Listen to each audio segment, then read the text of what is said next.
This is Cheryl Beckrich. Today we are going to talk about knitting charts. Charts are really my preferred way of working because I love how they show a picture of what you're going to do. But there are a few things you need to know before you start working with charts. Some different little hints that tell you what you're doing and why. The first thing that you need to look at are the numbers on the charts. And on this chart, the numbers start on the left with row 1 and then row 2 on the right. The numbers that are on the right side of the chart are for right side rows. The numbers on the left side of the chart are for wrong side rows. So on any chart that you see where there are numbers on both sides, that means you are working flat. On this particular chart, the number 1 is on the left side of the chart, and that means you are working flat. So if there are numbers on both sides, you're working flat. The first row on this chart will be a wrong side row. The symbols on the chart indicate different stitches. The dots, or sometimes you'll see them as dashes, are purl stitches, or they appear as purl stitches on the right side of the fabric. The boxes without a symbol in it are knit stitches, and this is a cable. Every chart that you work will also include a key that tells you what the different symbols mean. So it's always a good idea to look at that key to know specifically what you're supposed to do. The dots and the empty boxes are pretty standard, but the cables are not necessarily standard, and they could mean something slightly different on different charts. So always look at the key and read that. Now, one difference between the written word and charts is the written word goes from top to bottom and left to right. On a chart, you are always going to start at the bottom, and on the wrong side rows, you are reading left to right, but on the right side rows, you're reading right to left. Now, to show another example, this is a very similar chart to the one we saw before. The cable is slightly different, but all the numbers are on the right side of the chart. And that means every row is a right side row, and that most likely means that you're working in the round. Almost every time. I'm sure there are some exceptions to that, but you can almost universally assume that if all the numbers are on the right side of the chart, you're working in the round. This is a chart not for cables, but for color work. So there are green boxes and white boxes.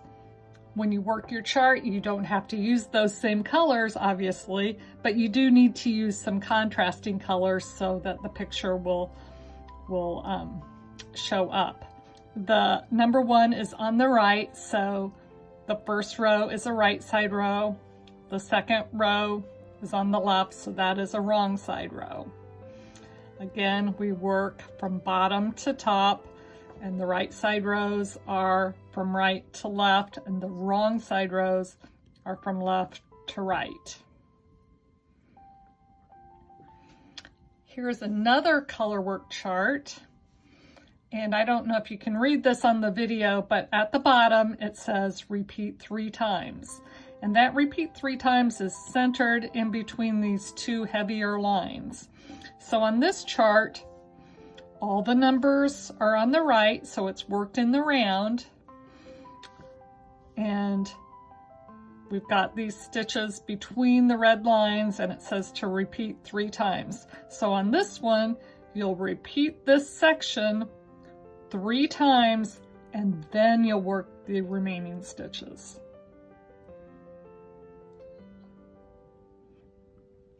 Here is another chart, and it's a cable chart, a little bit more complicated.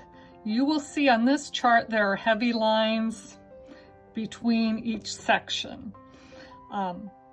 Good idea, if you see heavy lines like that, place a marker in your knitting, because you know every time you come to one of those heavy lines, you're doing something a little bit different. Now this chart is also unique because it's got this row that is below the first row. And in this case, that's a setup row. We'll work it because row 1 is on the right side. We know the setup row will be worked as a wrong side row from left to right. That will only be worked one time, where the rest of the chart could be worked over and over again. So if it tells you to repeat the 8 rows of the chart 3 times, you work this setup row at the very beginning and then work the 8 rows of the chart over and over again. Here is an example of a key. Let's see if I can make that a little bit bigger. And this key is for the previous chart, but it's also for some other charts in the same pattern. So there's even more symbols, but you can see the blank square, knit on the right side, purl on the wrong side. The dot is purl on the right side, knit on the wrong side. The kind of loop is knit through the back loop. There are some decreases and increases that are worked as purls and knits. And then down at the bottom, there are some different variations of cables. Learning to use charts can really make your knitting a lot easier. It's definitely a skill that is worthwhile learning, and I hope you'll give it a try. Thanks for watching. Bye-bye.